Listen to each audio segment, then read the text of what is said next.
U.S. stock index futures pointed to a marginally higher open on Friday morning, leaving major indexes on track for a dismal end to the year. At around 6:20 a.m. ET, Dow Jones Industrial Average futures indicated an implied gain of around 70 points at the open. Both the S&P 500 and Nasdaq futures also pointed to opening gains. On Thursday, the Dow Jones Industrial Average dropped 464.06 points to close at 22,859.6, bringing its two-day declines to more than 800 points and its five-day losses to more than 1,700 points. The S&P 500 shed 1.58% to end the trading day at 2,467.41, while the Nasdaq Composite fell 1.6% and closed at 6,528.41 after dipping into bear market territory during the session. The BOE Volatility Index, one of the market's best gauges of marketplace fear, rose above 30. On the data front, investors are likely to monitor a flurry of economic reports on Friday. Durable goods and personal income figures for November are both scheduled to be released at around 8:30 a.m. ET.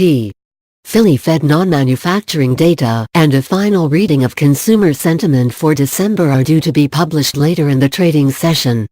Government shutdown concerns stocks fell to their lows of the day on Thursday after U.S. House of Representatives Speaker Paul Ryan announced that President Donald Trump would not sign a temporary government funding resolution. The Senate unanimously approved a bill Wednesday night to keep the government running through February 8 without border wall money. Trump insisted Thursday that he would not sign it. It forced House Republicans to include the wall money in the new bill. Later on Thursday, the House passed a temporary spending bill with more than $5 billion for Trump's border wall and inclusion, which will likely impede its ability to clear the Senate. Both House Minority Leader Nancy Pelosi and Senate Minority Leader Chuck Schumer have flatly said congressional Democrats will not approve wall money. As Republicans need Democratic votes to pass spending legislation in the Senate, a partial shutdown is all but assured if the GOP insists on funding for the barrier.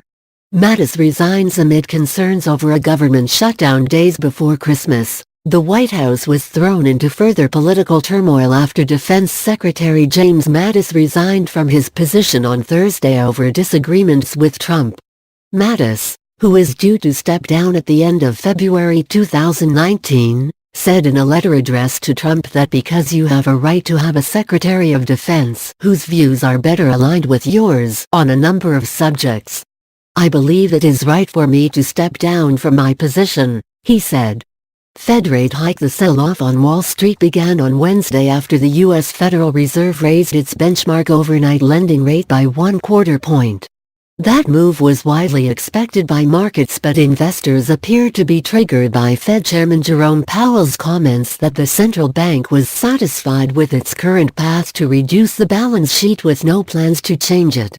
CNBC's Thomas Frank and Jacob Pramuk contributed to this report.